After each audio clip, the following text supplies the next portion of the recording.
es una voluntad más profunda. Seguir generando un impacto positivo allí donde estamos. Aquí en Galicia, en España y en todos los lugares donde desarrollamos nuestra actividad.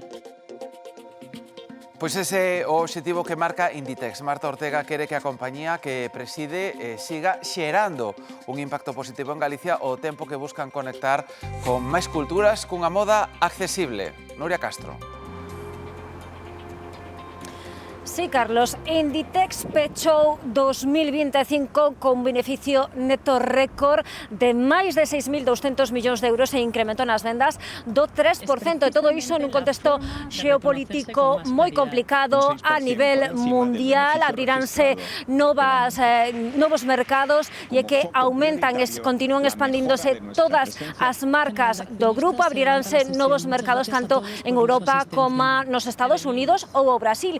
O grupo Inditex confía no seu modelo de negocio para continuar expandíndose, iso sí, sempre coa mirada posta nos consumidores, nas persoas, para seguir atendendo as súas necesidades e as tendencias. De todo iso falouse hoxe aquí este mediodía na Xunta Xeral de Accionistas anual que se celebra na sede central da firma Inditex aquí en Artoixo. Falouse da necesidade de seguir incorporando tecnoloxía, de seguir na senda tamén de incorporar a intelixencia artificial, e seguiuse falando tamén da importancia de continuar na senda de colaboracións coa arte, coa cultura e coa moda, na liña da colaboración recente con Bad Bunny ou a que se fará no mes de setembro, como disto John Galliano.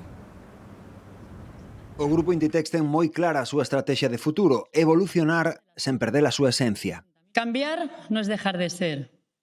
A veces cambiar es precisamente la forma de reconocerse con más claridad. Precios estables y accesibles al mayor número posible de personas. Nin o complicado contexto xeopolítico internacional freou a expansión de Inditex.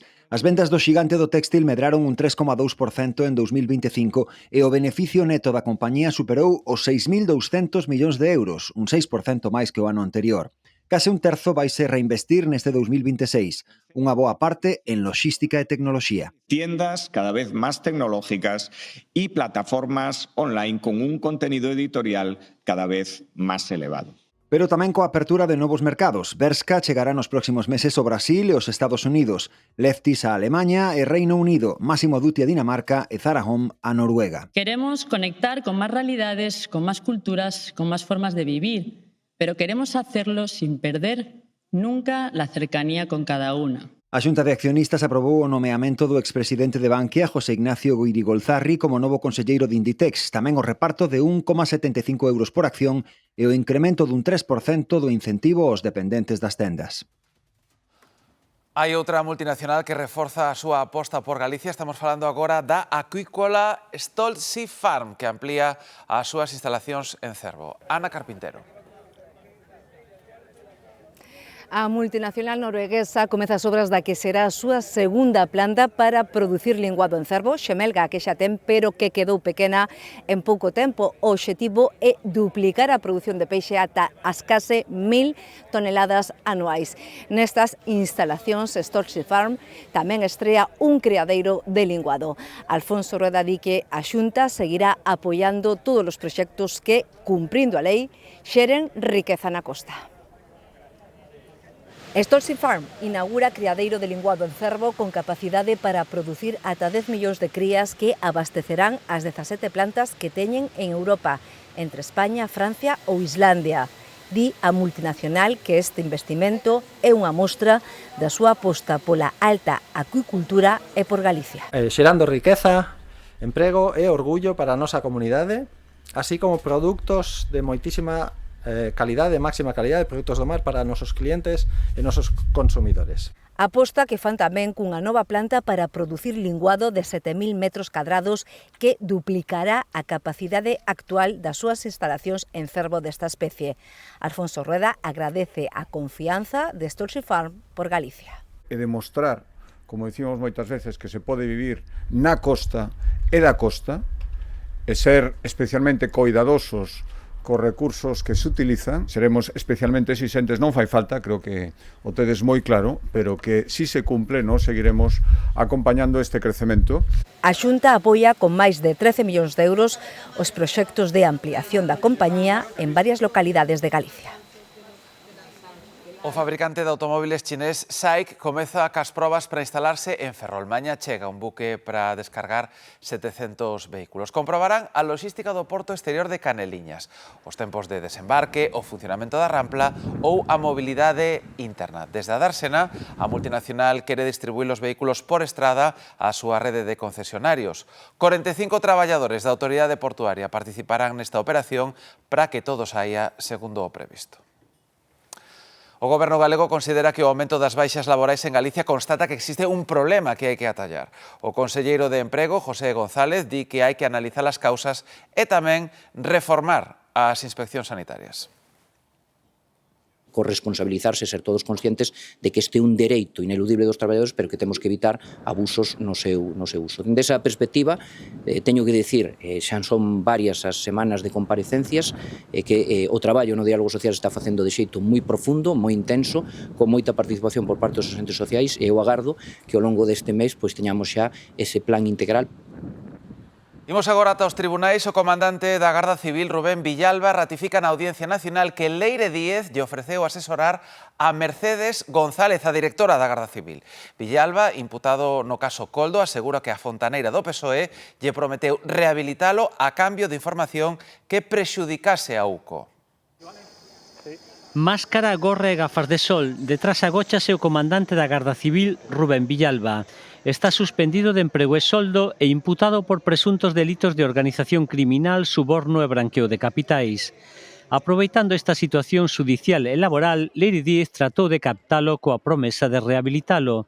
Este martes, na Audiencia Nacional, ratificou que lle ofreceu ser asesor da directora da Garda Civil a cambio de que lle dera información contra UCO. A exmilitante socialista falou directamente con Mercedes González. González recoñece que o intentou, pero mantén que a freou.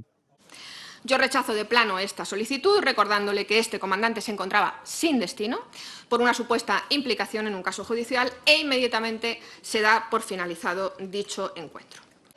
A figura de González levanta ampolas entre os grupos de esquerda. Yo creo que ahí la pregunta que está encima de la mesa es si España se puede permitir tener una directora de la Guardia Civil que ha mentido. Yo creo que no. E advirten o PSOE. Ahora mismo el PSOE es pura acetona para el bloque progresista. Desde o Goberno trasladamos la confianza a la directora general de la Guardia Civil. O venres Pedraz tomarálle declaración á presidenta do PSOE. O Goberno cualifica de incomprensible a decisión do xuiz de garda de prohibirlle a Begoña Gómez viaxar a Turquía, pero si permitirlle ir a Inglaterra. Os socios do Goberno tamén critican a decisión do magistrado, mentres que o PP pide respeto á independencia xudicial. Es una decisión incomprensible.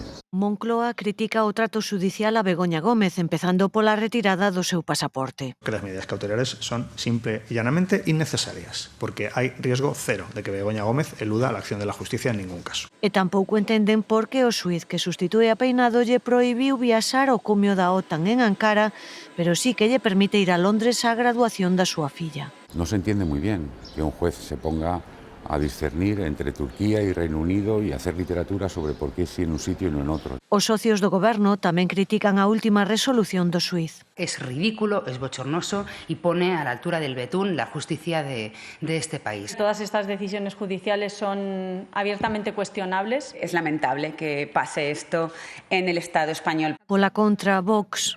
Imaginamos que el juez habrá tenido sus razones para tomar esa decisión. Mentres o PP apela a independencia dos xuíces. Yo no sería capaz de opinar si decide que le quiten el pasaporte o si decide que no le quiten el pasaporte. Yo lo que sí que sé es que somos todos iguales.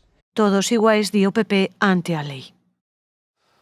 O secretario xeral da OTAN, Mark Rutte, pídelles aos aliados uns plans cribles e concretos para investir o 5% do PIB en defensa para 2035. Foi minutos antes de que chegara Donald Trump ao cumio anual da alianza que se celebra en Ankara e que chega nun momento de desconfianza entre os Estados Unidos e os seus aliados europeos, xa que o presidente norteamericano quere reducir a presenza das forzas estadounidenses en Europa.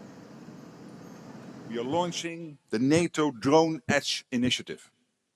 Through this initiative, allies are investing over $40 billion in counter-drone capabilities over the next 5 years. O Goberno di que España cumpre cos seus compromisos ca OTAN e rexeita as críticas de Rutte e Trump pola escaseza de investimentos en defensa. No se menciona a España porque, de hecho, España acude a esta cumbre con la tranquilidad de llevar los deberes hechos, con los datos en la mano y demostrando que España siempre cumple con sus compromisos. Hoxe o Goberno deu o primeiro paso para aprobar os presupostos de 2027. O Consello de Ministros aprobou un teito de gasto récord de máis de 226.000 millóns de euros, é un 6,6% máis que o gasto do ano pasado.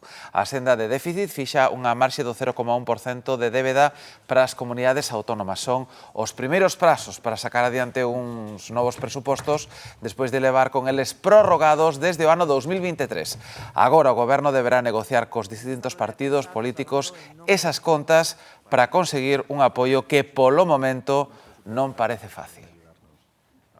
Las razones del no que algunos sugieren no tienen nada que ver con el interés de los ciudadanos y ciudadanas de ningún territorio, sino que tienen que ver con el partidismo, que es una enfermedad que afecta a los partidos de la derecha de este país. Yo les invito a esa reflexión, a que eleven el debate de este país, eleven y expliquen bien las razones por las que hipotéticamente se opondrán. Faltan médicos no servizo de urxencias do Hospital Clínico de Ourense, só traballan a metade dos necesarios. Ben, no Parlamento de Galicia acaba de aprobarse unha iniciativa para poder cubrir esas prazas. En que consiste, Xesús Fontela? Ola, sí, o Servizo de Urxencias do Hospital Clínico de Ourense vai poder iniciar a contratación de 25 novos médicos ata completar o plantel previsto de 50. Será grazas a unha modificación legal que permitirá facelo a través dun mecanismo de concurso de méritos e non o tradicional concurso oposición. Esta modificación legal foi posible grazas aos votos do Grupo Popular. A oposición non apoiou esta iniciativa porque di que se trata dun parche a un problema que a Xunta ven ignorando, din eles, desde hai anos. A Xunta aprobou hai 4 anos unha lei para facilitar a contratación de prazas de difícil cobertura e o caso das urxencias do Hospital Clínico de Ourense, onde faltan médicos. Falamos dun servizo que conta cunha dotación de 50 prazas estruturais e que na actualidade só ten cubertas de maneira efectiva 25 delas. A ampliación desa lei para contratar médicos en Ourense non contou co apoio da oposición que critica a política de persoal da Xunta. O problema non está en dictaminar que sexan de difícil cobertura. O problema está en non dar os recursos suficientes. Acaba de parecer o problema, señores e señores do Partido Popular, por moito que vostedes queiran crear ese relato de que é imprescindible medidas de hoxe para mañán, porque acaba de xurdir un problema. Non, o problema leva anos aí. No Partido Popular subliñan que esta medida dá solución a un problema real dos cidadáns. As deputadas e deputados deste Parlamento hoxe estamos aquí chamados a poñer solucións para paliar este problema. Para iso nos colocan aquí. Non interveu no debate o único representante de Democracia Ourensana, que ademais decidiu absterse na votación. A portavoz nacional do BNG reuniuse ca nova reitora da Universidade de Santiago. Coincidiron en pedir máis financiamento para o sistema universitario público. Tamén reclaman medidas para facilitar o acceso á vivenda e que ninguén renuncie á universidade polo alto prezo dos alugueiros. A Xunta de Galiza debería de poñer en marcha en colaboración coas universidades, unha bolsa de aluguer para universitarios e universitarias que permita acceder a vivendas dignas, a prezos que os universitarios e universitarias podan pagar e que evitemos que, por cuestións económicas, ningunha persoa deixe de acceder á universidade. O Senado aproba modificar a lei de transferencia da AP9 que saiu do Congreso. Desta forma, din os populares, a lei recupera o consenso que saiu do Parlamento de Galicia.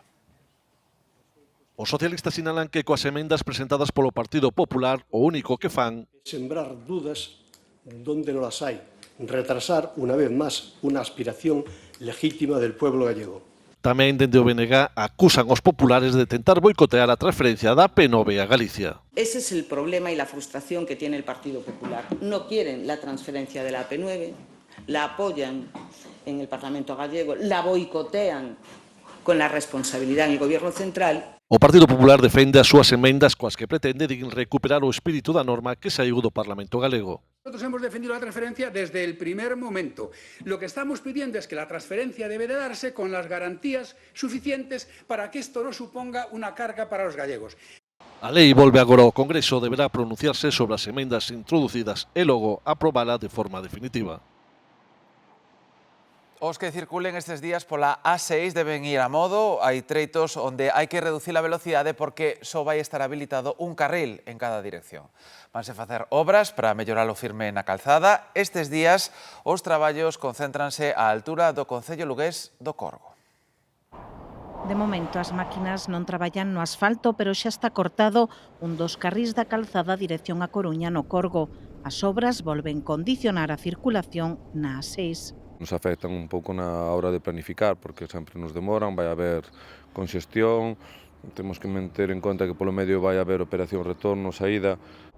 Haberá cortes totais e desvío pola nacional, e nos cortes parciais haberá que reducir a velocidade. Un camión cando vas cargado cos kilos, pues, cambiar de carretera, tanto pola mediana para un lado, hai sitios que na medianas están ben, pero estos sitios que tienes que parar casi de todo, sabes? Pasé 5 minutos del disco, del 4 horas y media. Y ahora, yo que sé, si me paran los de tráfico, ¿quién paga la multa? Sofren os transportistas e os que veñen de vacacións á comunidade. Son bastante tediosas, por una sencilla razón, porque yo creo que ya tienen bastante tiempo. De aquí a outubro traballarase nun total de 73 kilómetros ata o Bierzo, en León. Me falle falta, pero non a 6, a todas, eu creo. Hombre, si que lle fai falta, claro. Esta vía leva anos en obras. A estas de reparación do firme hai que sumarlle as de modernización dos túneles ou a reconstrución de viadutos. O outro día ainda me coincideu dun neno 8 ou 10 anos moi sentado, co papá ao lado, e íbamos un montón de persoas maiores e non tuvo a gentileza de enseñarlle ao fillo que me parece que debía de dicirlle. Cederlle o asento ás persoas maiores ou con mobilidade reducida é a primeira norma que un debe aprender cando viaxa en transporte público. Son normas non escritas, pero que falan de educación e empatía. Ben, hoxe subimos a un autobús urbano para comprobarmos se as cumprimos. Si ti ves que entra alguén no autobús que se atopa mal polo que sexa, eu penso que o correcto é ceder o asiento e tratar de axudar sempre. Deixar sair antes de entrar, ceder o asento a quen o precisa máis, usar auriculares para non molestar ou falar baixiño. Son normas básicas de educación que non sempre se ven cando un viaxe en transporte público. Nos meus tempos, a preferencia era respetar as persoas maiores. Agora hai que respetar os menores. O carrito ás veces pésame, pois non hai unha persona que veña para axudar a subir un carrito. Hai autobuses que parece un mercado. Si a xente vai berrando moito no bus, así, cousas que tampouco me interesan, así, por eso solo ir cos cascos. Chegas a andar a xente, dices buenos días e non che contesta. Esta é a parte negativa e menos empática, pero non sempre é así. Levo casi 4 anos aquí e non vin tampouco moita falta de civismo, sabes? O sea, ao mellor algunha persona así que non lle cede o asiento ás persoas maiores, pero é raro. Mismo el chofer, si voy moi cargada, me sube el carro. A miña experiencia é que en xeral a xente é educada e cívica. As temperaturas volven baixar por segundo día seguido e notase sobre todo no norte e moitas zonas quedarán nos 20 graus. Xa se pode dicir que deixaron a vaga de calor atrás. Alejandro Álvarez. Sí, pois o contrapunto ao intenso calor que por momentos notan tamén no interior da comunidade témolo hoxe aquí na costa. Agora mesmo, por exemplo, na cidade da Coruña os termómetros non soben dos 21 graus e esa será a tónica dominante en prácticamente todo o litoral galego. Isto débese sobre todo á acción das bretemas costeiras e tamén por momentos sopra un vento bastante fresco. Esta mañá, aquí neste paseo marítimo de Riazor, podemos ver incluso algunha chaquetiña aposta, pero tamén, como poden comprobar tras de min, aínda así son moitos os que deciden gozar dunha xornada de praia, pero sen ningún tipo de sufocación. Mentres o norte respira, no sur de Lugo e en Ourense o termómetro segue sen dar tregua. A calor persiste e hoxe na Ribeira Sacra prevese que anden polos 34 graus. Un sol de xustiza que non frea o turismo, ali a estrategia é clara, buscar a sombra e refuxarse no río. No Canón dos Silos o Loxe non perdoa. Co termómetro rozando os 30 graus, os visitantes buscan o segredo mellor gardado da zona, as rutas con sombra. La Ribera Sacra es una pasada. Está por ahí con el perrete mi pareja y estamos dando una vueltecilla. Na Ribeira Sacra esperanse máximas de ata 34 graus, suficientes para manter o ambiente plenamente estival. Los del sur hemos subido por Zamora y bueno, es tremendo el calor que hace. Demasiado calor, muy sorprendente. Vimos sempre a buscar un pouco fresco, pero encontrámonos que en estas semanas está ao revés. Percorrer os canóns do Sil dende a auga é unha experiencia que aseguran fai máis levadeira a xornada. La brisilla del río, pues parece que no, pero ayuda. Outros escollen espazos con sombra e altitude, como o mosteiro de San Pedro de Rocas. Aquí a sensación é ben distinta e os visitantes agradecen un respiro fronte ás altas temperaturas do val.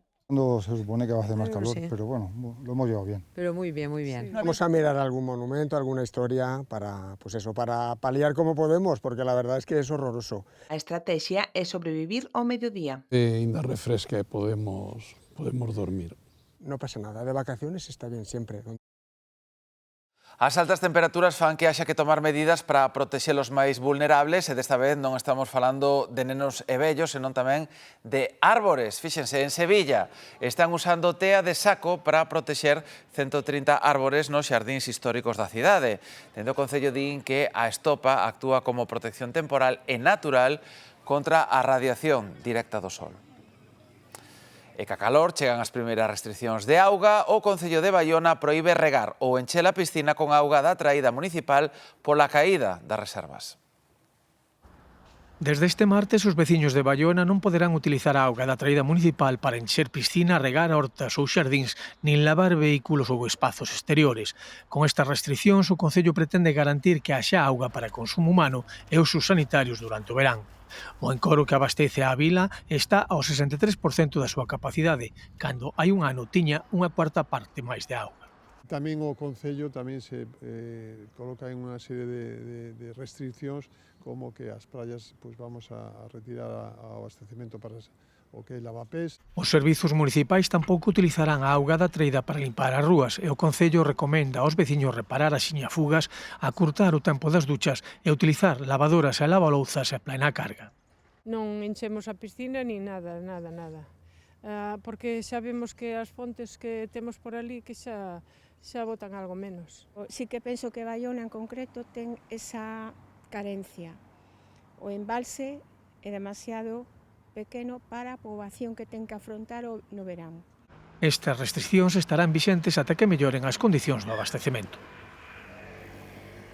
Pois mañá a Mesa da Seca analizará o estado dos encoros e das concas dos ríos galegos para decidir se declara a prealerta de seca por calor.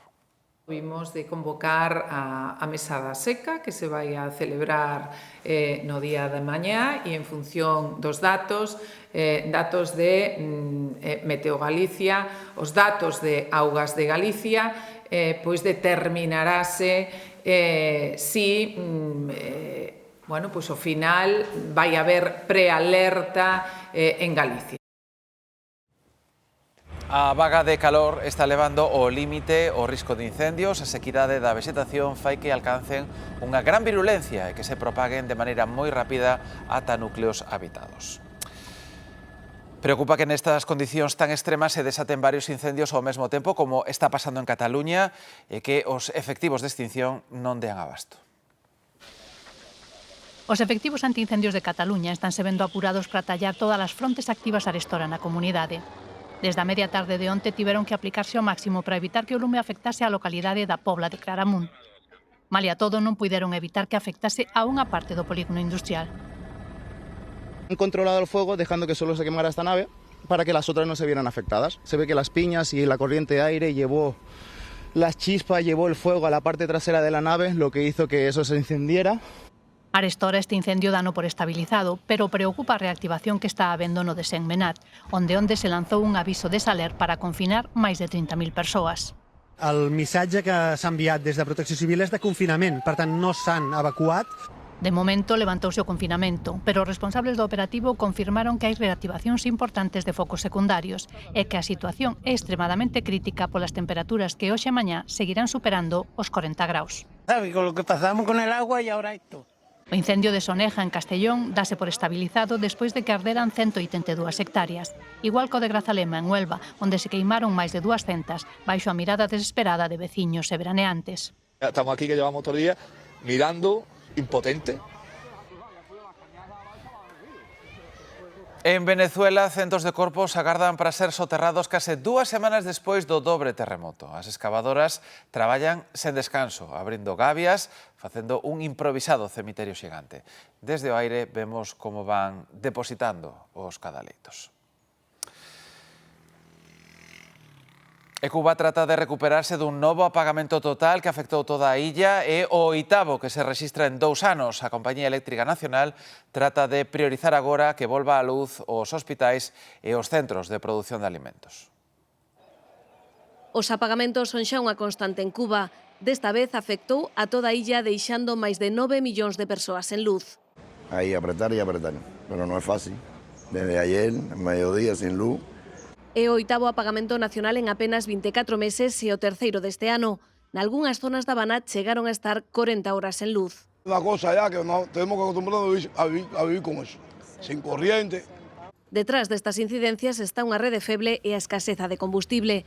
Dende xaneiro, os Estados Unidos só permitiron a chegada dun petroleiro a Cuba. Y el agua, ni decirte, aquí en este pedacito hace 30 días que no entra el agua. A prioridade do goberno cubano é recuperar o servizo en instalacións vitais como hospitais e sistemas de abastecemento de auga. En Bélxica detiveron 6 rapaces, todos menores, que planearon un ataque terrorista contra o seu colexio. A policía descubriu nas redes sociais as mensaxes en que planeaban todo. María Calvo. Sí, a alerta saltou dende a propia dirección do colexio na cidade belga de Hasselt cando detectaron un grupo pechado en TikTok onde varios alumnos ameazaban con prender lume ao centro e atacalo con substancias químicas. Nas conversas tamén facían referencia a tiroteos escolares, a outros episodios violentos ou mesmo a grupos extremistas. Co apoio de varios proveedores de internet, a policía identificou e detivo en menos de 24 horas para evitar que o ataque se chegara a producir aos 6 menores, todos estudantes do colexio arrestados baixo sospeita de ameaza de atentado. A investigación continúa aberta mentres as autoridades lembran que este tipo de ameazas nas redes sociais son inadmisibles e teñen as súas consecuencias, aínda que sexan feitas por menores.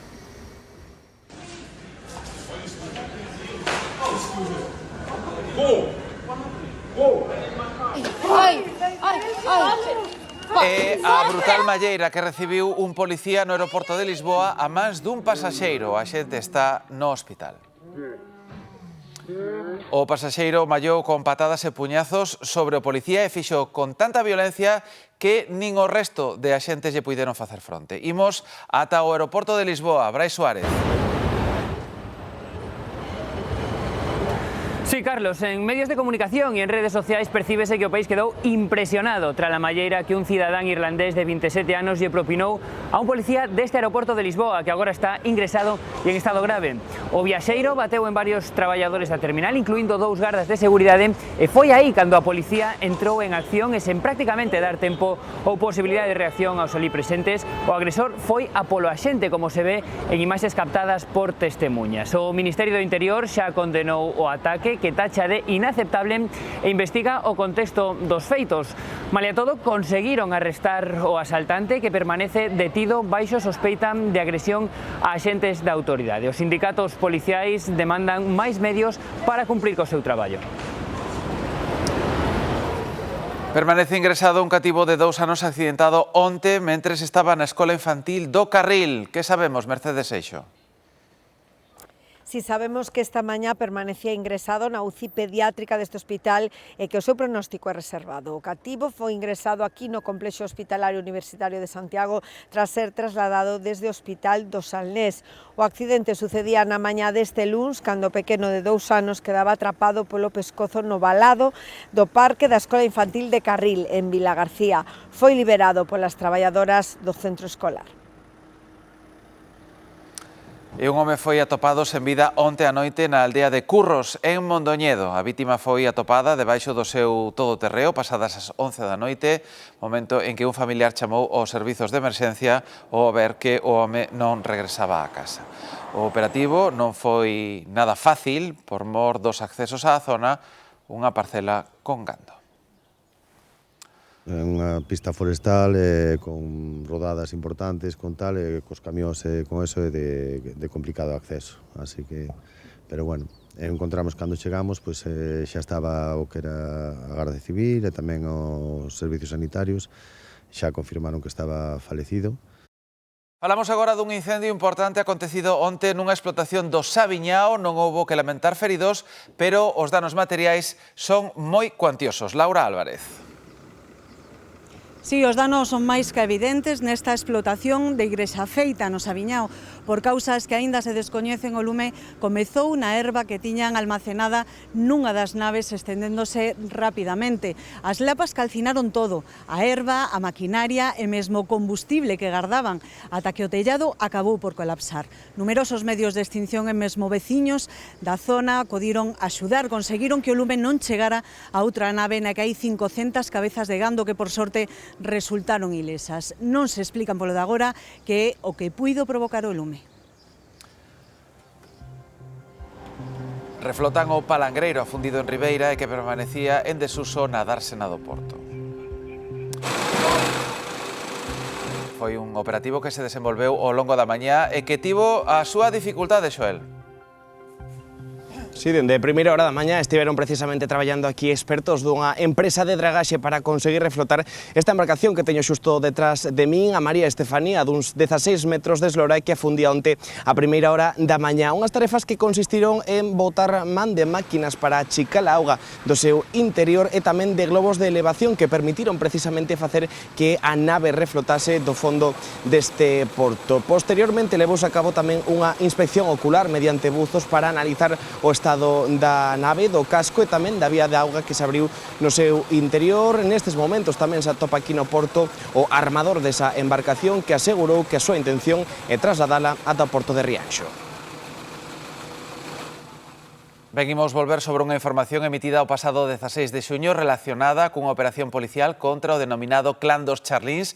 Nesa peza incluíronse imaxes de Roberto Adán Allo que corresponden a unha detención do ano 2010. Queremos aclarar que o señor Adán Allo, abogado en exercicio, foi absolto de todos os cargos pola Audiencia Nacional en maio de 2024. A sentenza declara a total ausencia de probas da súa vinculación delituosa e establece que a súa actuación se limitou o exercicio lexítimo da súa profesión como abogado.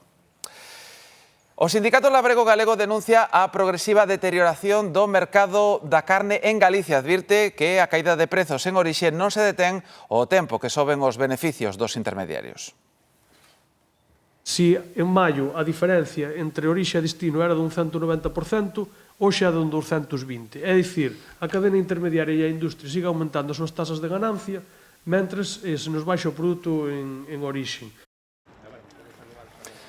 Estas xatas de Rubia Galega saen a poxa esta semana. Os gandeiros interesados poden ir velas desde hoxe ao Centro de Investigacións Agrarias de Mabegondo e despois anotarse na página web da Xunta para acceder á poxa, que será o venres. Hai 44 tenreiras e os gandeiros poden optar a un máximo de 5. Estes días o porto de Malpica ten un visitante inesperado, un tiburón azul, tamén coñecido como quenya ou tintoreira. Non sorprende pola especie, que é coñecida na zona, senón polo tamaño, ten cousa de 3 metros.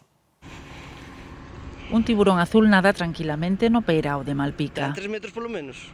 Os que ven agora as imaxes quedan sorprendidos, sobre todo polo tamaño do exemplar. De unhas dimensións tan grandes, sí, é moi estrano. Normalmente son animales que aparecen de medio metro ou pouco máis. É raro ver un exemplar adulto no peirao, pero en mar aberto coñecen ben as quenllas. Intenta comer o peixe que está dentro do cerco e rompe-nos a rede.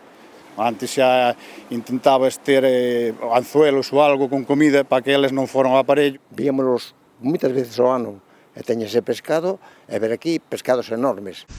Pensaron se esta que anda por Malpica podería ser unha captura accidental que liberaron, pero a acompañante que trae un peixe pequeno que nada a carón dela indica que veñen de lonxe. Vive en augas cálidas nos indica que este exemplar non foi capturado e que chegou ata aquí dende as augas onde se distribuía habitualmente. Di que esta especie de tiburón é mansa e que non hai que temer pola súa presenza, pero tampouco incordiala, non sexa que se defenda. É un exemplar pois inofensivo. En todo caso, hai que manter precaución, non molestala, teñen a boca chea de dentes, por tanto que son animais que poden ter algunha consecuencia. O programa de termalismo social do Inserso ofrecerá 9.000 prazas máis nos balnearios españois. O Consello de Ministros aprobou hoxe a nova convocatoria que terá 200.000 prazas anuais. Con este programa, os pensionistas poden gozar de estancias e tratamentos nos balnearios a prezos reducidos. Aí a teñen, é a camiseta do momento. Os triunfos de España no Mundial de Fútbol dispararon a febre polas camisetas da selección. A que máis está vendendo con todo é a branca, aínda que moitas son copias. Hainas de Messi e de Ronaldo, pero este Mundial vai gañando a da roxa, aínda que non a vermella, senón a branca. Golea no céspede e nas prazas, en case todas. E o recordo que se leva este turista en Vigo. É especial, di, a mellor. It just looks better, and Pedri is my favorite Spanish player. Aínda que sexa unha réplica, porque moitos compran na internet ou directamente na rúa e poucos ven diferenzas coas orixinais. Sí, los parches, el material que tienen se nota que es diferente, pero por lo menos son los mismos. Sí, yo he visto ahí en Google y no ha habido ninguna diferencia, así. Diferentes son os prezos, claro, unha réplica custa ata 4 veces menos. 25 euros nun chico de aquí que vende camisetas. E notas algunha diferenza a original? No, aparte teño comprado máis roupa falsa e tal, e ben. No es original, la compré en la calle. Porque das camisetas é un fenómeno mundial, sexan vermellas ou brancas. Xosé Neira Vila será o autor homenaxeado no Día das Letras Galegas do ano que ven. A Real Academia Galega fará oficial a designación mañá, despois dunha votación en que o escritor de Vila de Cruces conta con moitos máis apoios co outro candidato. Neira Vilas é tamén o autor dun dos libros máis internacionais da literatura galega, Memorias dun neno labrego, publicado en 1961 e traducido a unha dúcia de idiomas. Si, algunhas cosas curiego, Ramón Sierra, en Yucatán, E visitamos agora o Mosteiro de Santa María de Monte de Ramo en proceso de musealización, unhas obras que pon en valor a súa historia cisterciense e o seu rico patrimonio escultórico.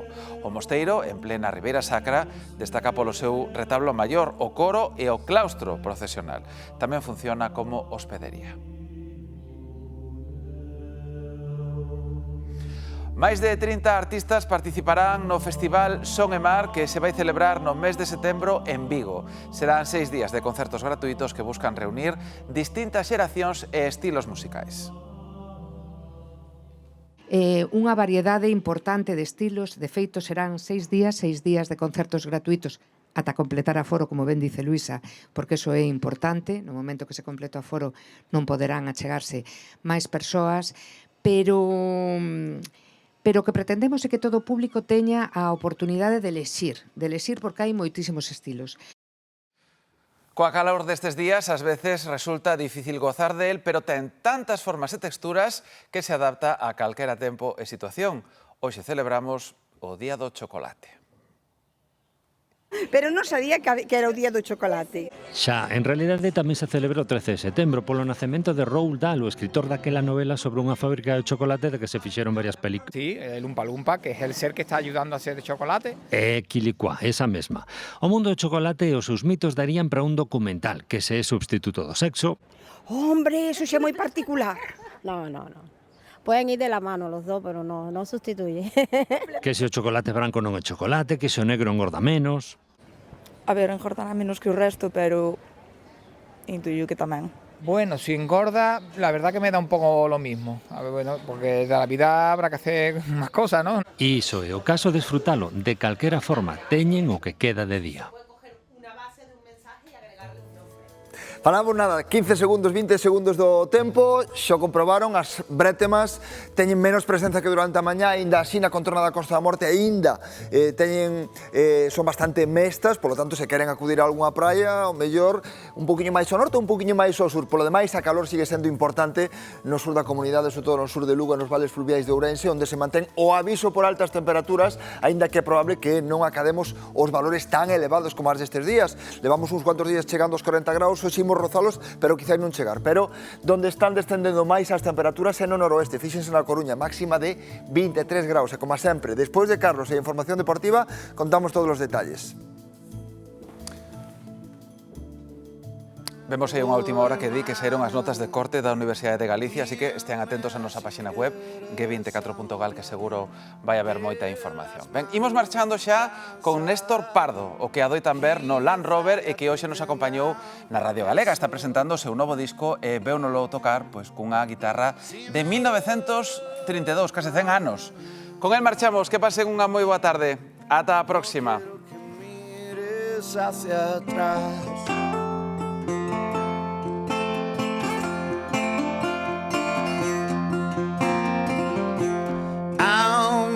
Kill, I'm gonna